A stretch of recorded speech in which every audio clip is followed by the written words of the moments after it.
So taking the idea of symmetry and trying to break it down into a formula is fairly difficult.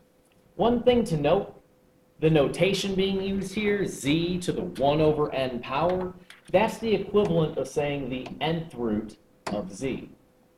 So don't freak out when you see that rational notation there in the exponent spot. It's the same idea as just a radical with some number, that number being a 2 for square root, 3 for cube root, 4 for 4 root, and so on.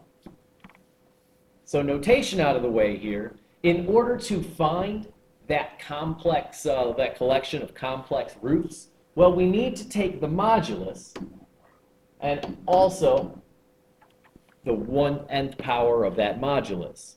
So if your modulus is 16 and you're taking a square root, that'll be 4. In the previous example, we looked at 3 different versions of 1, cube root of 1, fourth root of 1, and square root of 1.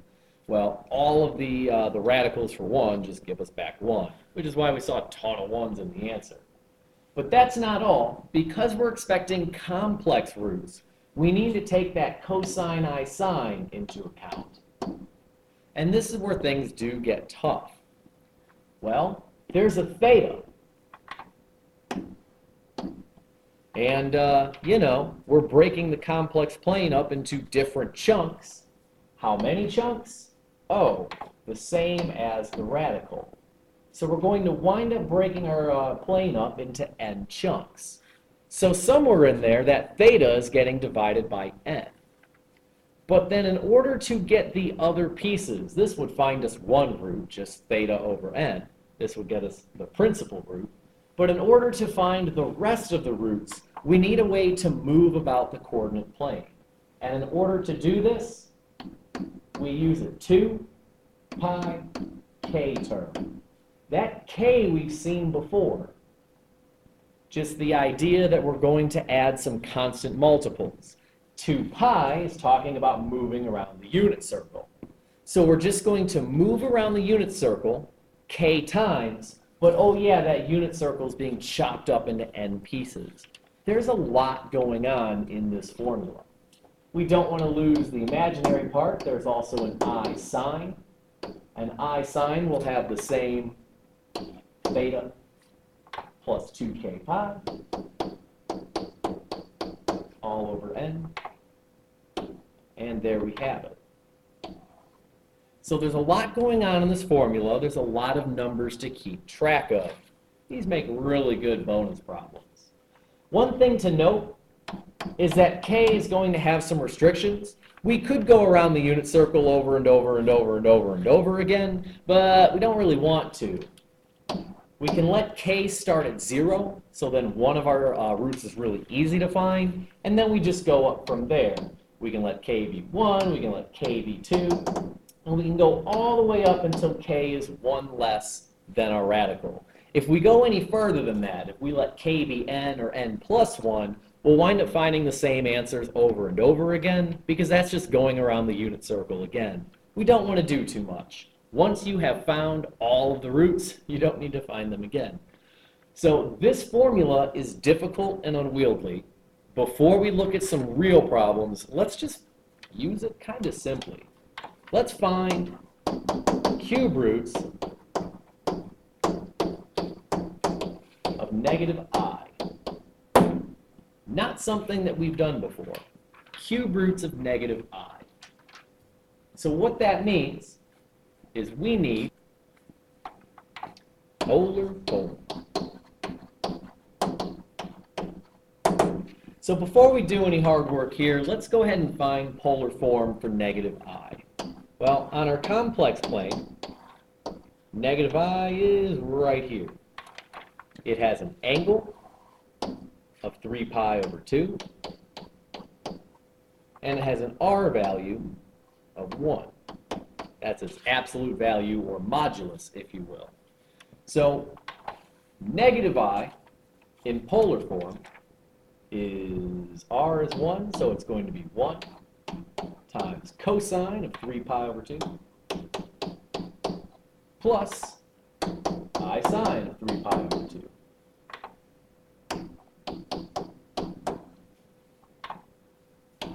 So that's our complex number in polar form. That is our z. What we're being asked to do is find cube roots of z. In other words, I'm taking the cube root, like so. This is where our new formula comes into play. Because I'm taking cube roots, I expect to get 3 solutions. There will be 3 cube roots of this complex number.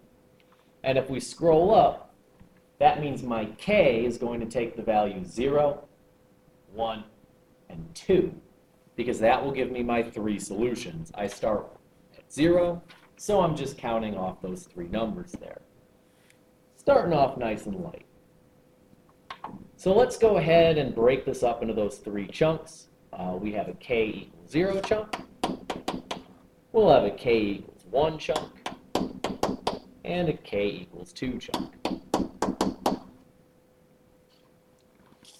Our modulus is just going to be, we're going to take the cube root of our modulus like we would if it were any other number. So the cube root of 1 is just 1. I'm going to write out all of the work for that, even though it will feel a bit redundant. I'm going to take the cube root of 1 for all 3 of these.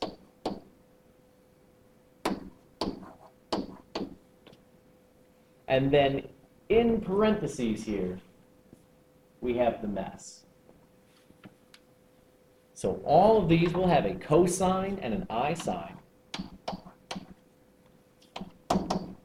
Notice I'm leaving myself a lot of room there.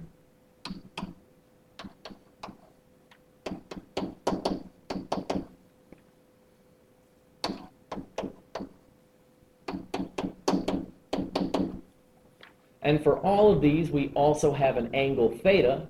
Keep in mind, theta was this 3 pi over 2. Shows up twice, once there and once there. So for all of these, I'm going to have theta, but I'm going to be dividing that theta by n, which I've highlighted in green in the original there. So for all of these, there'll be a theta,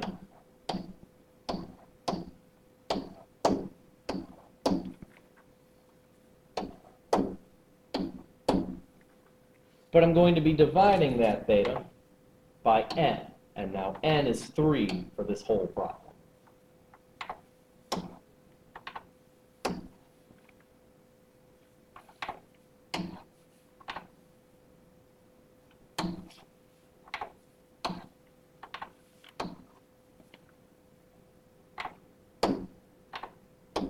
Man, it's a lot of writing.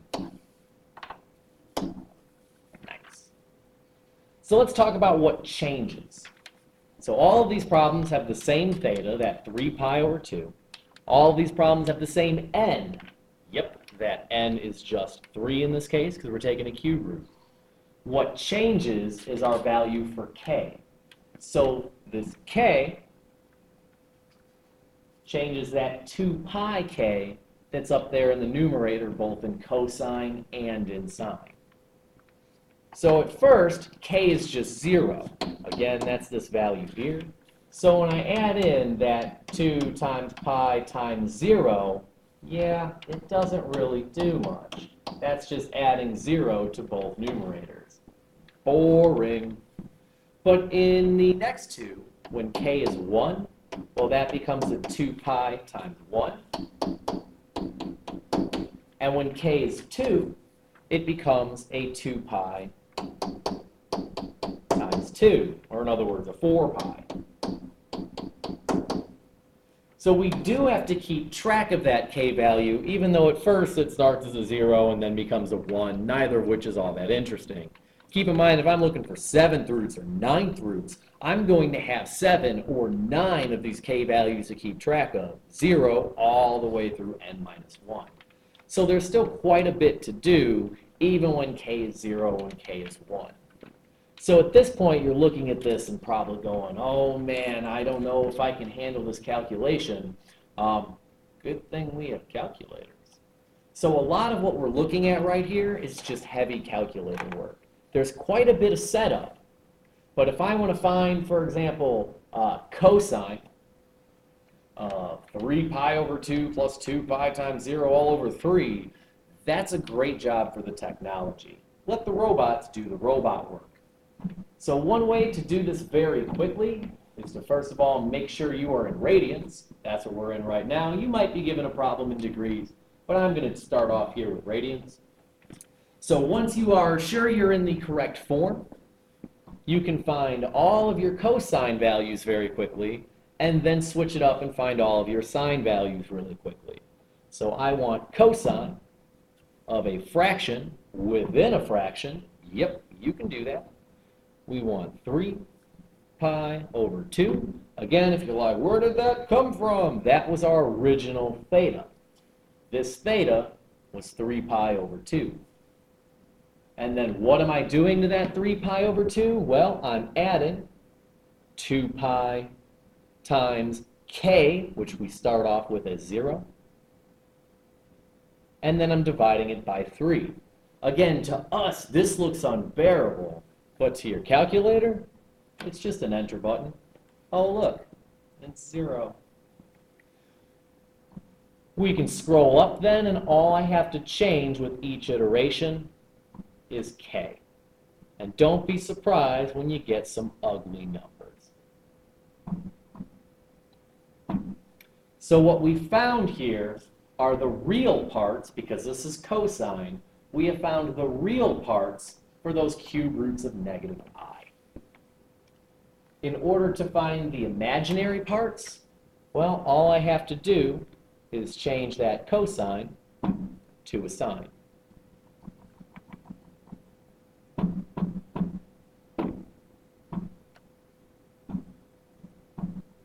So much button mashing.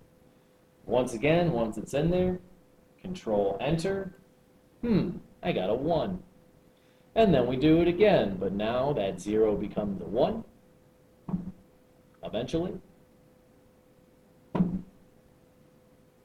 There we go. Now that 0 becomes a 1, and we hit Enter again. And then that 0 becomes a 2. And we hit Enter for the last time. So what we have are our 3 real values and our 3 imaginary values. The last thing left to do is jump back and actually answer the question. What are those 3 roots? So the first one gave us the values 0 and 1. Keep in mind what we're talking about here is a complex number in rectangular form. So that's really a 0 plus 1i. In other words, 1i, is a cube root of negative I. And if you think about it, that makes sense.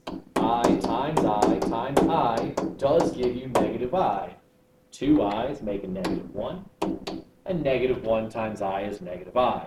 So that one is kind of like, meh, you probably could have found that in Algebra 2 and done a whole lot less work to get it. The other 2, though, you probably would not have found. So jumping back to the calculator, keep in mind you have rounded values here. That will be just fine for what we're doing. This negative 0.866, hey, if you know your radicals, that's actually root 3 over 2. But if you don't know your radicals, don't freak out. Rounded answers are just fine here. Negative 0.866.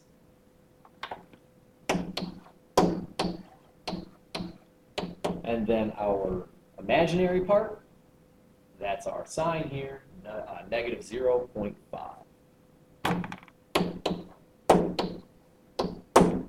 So we found 2 of our roots. Let's put them in green boxes to show how happy we are with them. And then our last one, now we want to talk about when k was 2. So we've got that 0.866 and negative 1/2. I think it's interesting my calculator made that one a decimal and that one a fraction. That's funny. But again, we had 0.866, and with a negative 1/2, it sure was minus 0.5i. Of course, it's always worth your time to go back and double check. So let's do that. We'll go ahead and double check when I was 2, or pardon, when k was 2 there. So let's go ahead and set up that complex number. My real part was this 0.866. Blah, your calculator will store far more decimal places than you can. And to that, we are going to subtract 0.5, I is located down in the lower left-hand corner. And keep in mind what we're doing with this is cubing it. And note that when we cube that, we get negative I, which is exactly what we wanted. It's worth your time to go back and double check, did you get the 3 numbers that you wanted? So again, a lot more involved than multiplying, dividing, or finding powers. But in the end, all we're really doing is playing around with that symmetry in the complex plane. If you actually graphed all 3 of these in the complex plane, you could see that symmetry. Keep in mind, one of these is just 0, 1. So that's a point up here, give or take. The other 2 then, you have that negative and then a negative, so that's over here somewhere. You have a positive and a negative, which is over here somewhere. And if you graph this accurately, you would see that symmetry, that 120-degree symmetry in that complex plane. So this formula is just a way to really look at that symmetry. So this, again, this is kind of our slick and fairly easy example, because again, we were just trying to find cube roots of -1. Pretty involved. Let's go ahead and take a look at a much more complicated example. I will put that one in a different video, because this has run on pretty long at this point. See you soon.